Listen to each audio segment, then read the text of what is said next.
Alright guys, I know it's been forever and I'm sorry about that, but a lot of stuff has happened in Marcus and I's lives. My girlfriend literally fell off a cliff. We both got full-time big boy jobs, and so it's just kind of pushing everything back. But we're in the shop. We're still working on everything. Right now I am going to do a M47 manual Volvo transmission swap, going from the AW71 auto to the M47 manual 5-speed. I've had a few people ask, and there's not too many resources other than some forums, so hopefully it's helpful for you guys. So we're going to go ahead and do that. So basically this is my solution to having to do a rear main seal. Any car that's auto and I have to do the rear main seal, typically I make it a manual. That's just, yeah, I think that's our new motto, is just one less auto.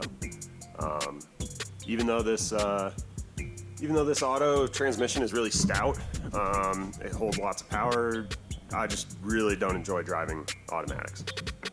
So I would rather have a little bit weaker manual transmission. This car is NA still, doesn't have any power, so I'm not worried about the transmission at all. I got the trans from the junkyard, pulled it out of a car with 312,000 miles. So we'll see how that transmission actually does.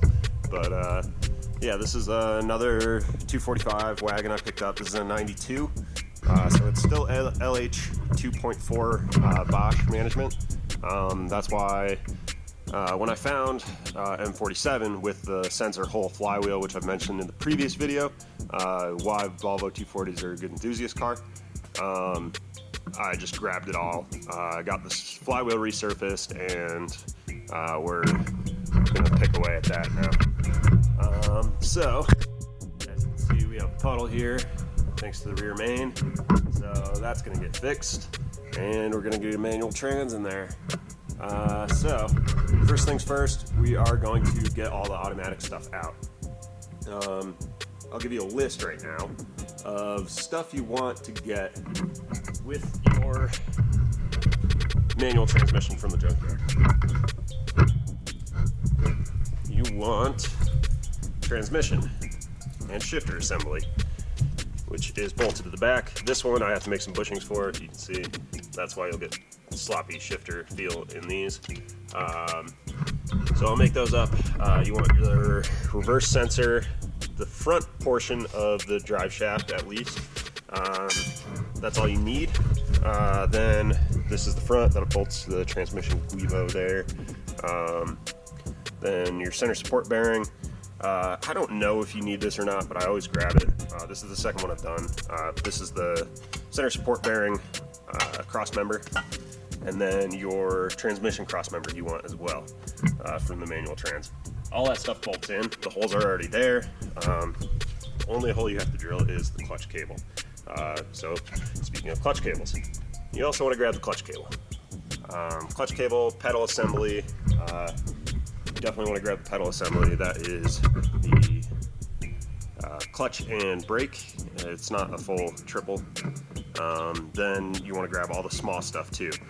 Flywheel if you need it for the sensor holes for the LH 2.4, which I needed, so I grabbed that. That is kicking around somewhere here. And then obviously get a new clutch, whatever else. You want the throw out arm. You want all the little clips and stuff like that, clips and pins where the clutch cable to the pedal assembly, everything like that. You might as well grab all the bolts you can with it too, your bell housing bolts, all that. This transmission, since I'm going on the late model, and it came from 92 as well, has the cutout here for the crank position sensor.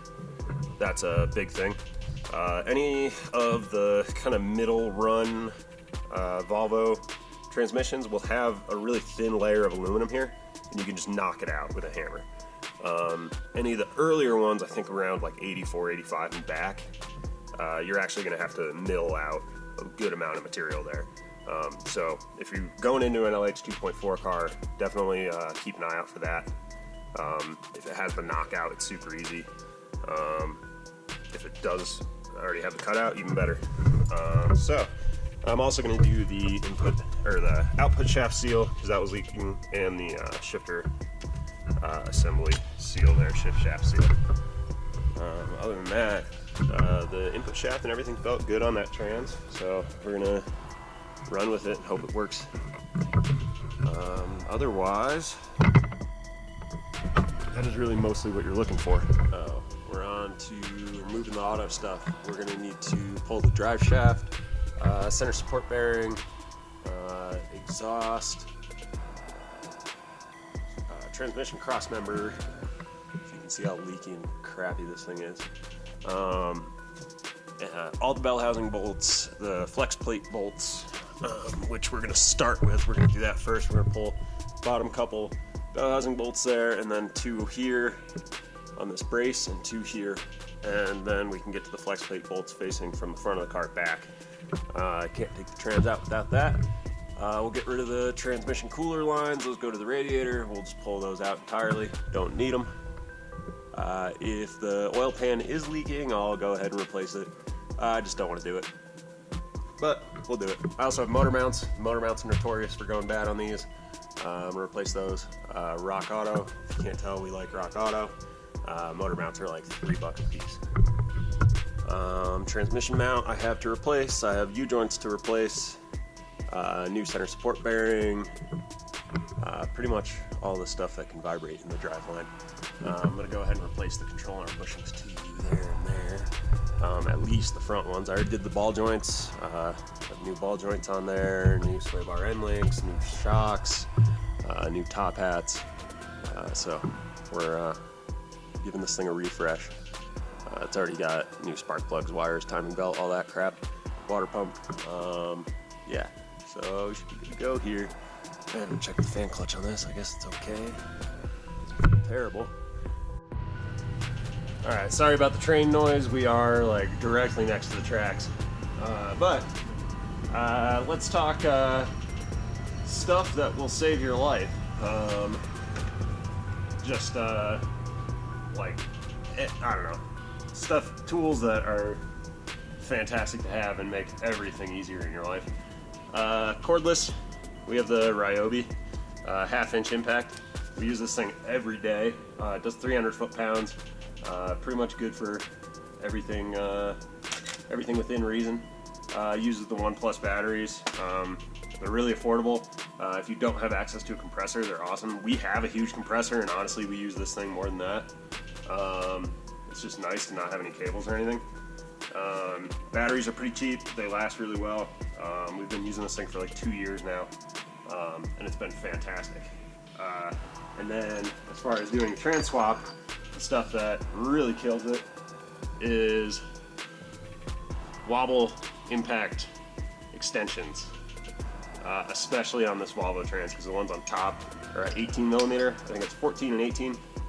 I'm just having like 3.5 feet of these can save you so much time screwing around with the regular box wrench and stuff like that. So I can get every bell housing bolt with the extensions and this impact. So that is a huge time saving thing, and it's super awesome. So if you're doing this or just working on cars in general, even if you don't have a shop, if you're in a driveway or whatever else, I would definitely recommend grabbing this.